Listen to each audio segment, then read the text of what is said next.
Team formation के तुरंत बाद सभी टीम मेंबरों ने वर्क एरिया की डिफरेंट हजार्ड्स को आइडेंटिफाई करना शुरू किया। उसको एनालिसिस करने के लिए हमने रिस्क रेटिंग मैट्रिक्स का उपयोग किया है, जहां पर आप देख सकते हैं रिस्क स्कोर को लो, मॉडरेट, हाई और एक्सट्रीम हाई में डिवाइड किया गया है।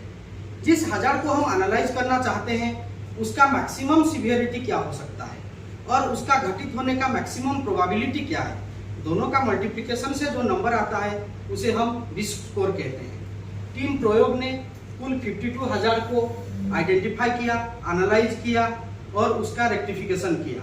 इन सभी हजार्ड को हमने इस टेबल में दिखाया है, जहां पर आप देख सकते हैं जिस हजार्ड को हमने आइडेंटिफाई किया उसका डिस्क्रिप्शन दिए है, साथ ही उसका type HI stands for human injury, PD stands for property damage, PI stands for process interruption and E stands for environment damage को मेंशन किए हैं। इसका रिस्क स्कोर कैलकुलेट करके उसी के आधार पर ये लो, हाई, मॉडरेट या एक्सट्रीम हाई है उसको मेंशन किए हैं। जब टीम ने हजार्ड को आइडेंटिफाई किया उसका एक फोटो लिया था और उसको रेक्टिफाई करके और एक फोटो लेके बिफोर फोटो और आफ्टर फोटो के तहत दिखाए हैं। इसे एक एग्जांपल से समझते हैं। यहाँ पर आप देख सकते हैं एक वर्कर एक वाल्व ऑपरेट कर रहा है जो एक एसिड लाइन का वाल्व है, जिसे कभी भी खाली हाथ या फिर कॉटन ग्लोव्स पहन के यूज नहीं करना चाहिए। तो हमने उसे रोका, समझाया और भविष्य में कोई ऐसा गलती दोबारा ना करे उसके लिए वहाँ पर हमेशा एक PVC ग्लोव्स रखने का निश्चय किया। और एक दूसरा एग्जाम्पल से समझते हैं। ये बेंजल स्टोरेज टैंक है। बेंजल एक हाईली फ्लेमेबल सब्सटेंस है। हाल ही में आपने सुना होगा भाईजैक में लाइटनिंग के वजह से मिथेनॉल प्लांट में आग लगा था। यहाँ भी लाइटनिंग के वजह से आग लगने का संभावना था। अगर कभी भी यहाँ आग लगता है इससे ह्यूमन इंजरी होगा, प्रॉपर्टी डैमेज होगा, प्रोसेस इंटरप्शन होगा, साथ ही एनवायरनमेंट को भी नुकसान पहुंचेगा।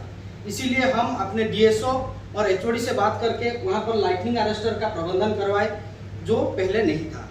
ऐसे ही हम सभी हजार्ड को आइडेंटिफाई किए और एनालिसिस करके उसका समरी को इस स्ट्रैटिफिकेशन टेबल और पाई चार्ट के माध्यम से दिखाए हैं। Thank you sir.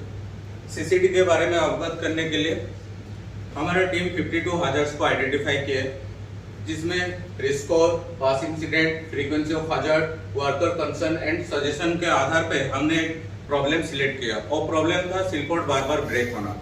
सिलपोर्ट bar bar break होने के लिए उसका टेम्परेरी टाइम नहीं था और सिलपोर्ट ब्रेक होने से वर्कर को प्रॉब्लम होता था और उसके लिए और सिलपोर्ट ब्रेक होने की वजह से पूरा पॉइजनस गैस एनवायरनमेंट में फैल जाता था। आइए समझते हैं हमारा प्रॉब्लम और सॉल्यूशन को ये फ्लो डायग्राम टूल्स में। हमारा प्रॉब्लम था सिलपोर्ट बार बार ब्रेक होना, CO गैस लीकेज होना और CO मॉनिटर नहीं रहना। CO मॉनिटर के लिए हमने CO मॉनिटर इंस्टॉल किया। इंस्टॉल करने के बाद हमने ऑब्जर्व किया वहां पे वर्कर कोई नोटिस नहीं कर रहा है CO मॉनिटर के ऊपर, इसलिए हमने हुटर का अरेंजमेंट किया। हुटर अरेंज करने के बाद वहां पे इंस्टॉल किया और ये प्रॉब्लम सॉल्व हुआ। जो सिलपोर्ट बार बार ब्रेक हो रहा था उसके लिए सिलपोर्ट का हाइट इंक्रीज किया, वहां से सिलपोर्ट का फ्रीक्वेंसी ऑफ ब्रेक वो कम हुआ, मगर सिलपोर्ट पूरा ब्रेक होना बंद नहीं हुआ। और CO गैस लीकेज के लिए काबा का यूज किए। काबा का यूज करने के बाद वर्कर तो सेफ रहे मगर पॉइजनस गैस एनवायरनमेंट में रहा। ये दोनों प्रॉब्लम के लिए हमने रूट कोज एनालिसिस किया।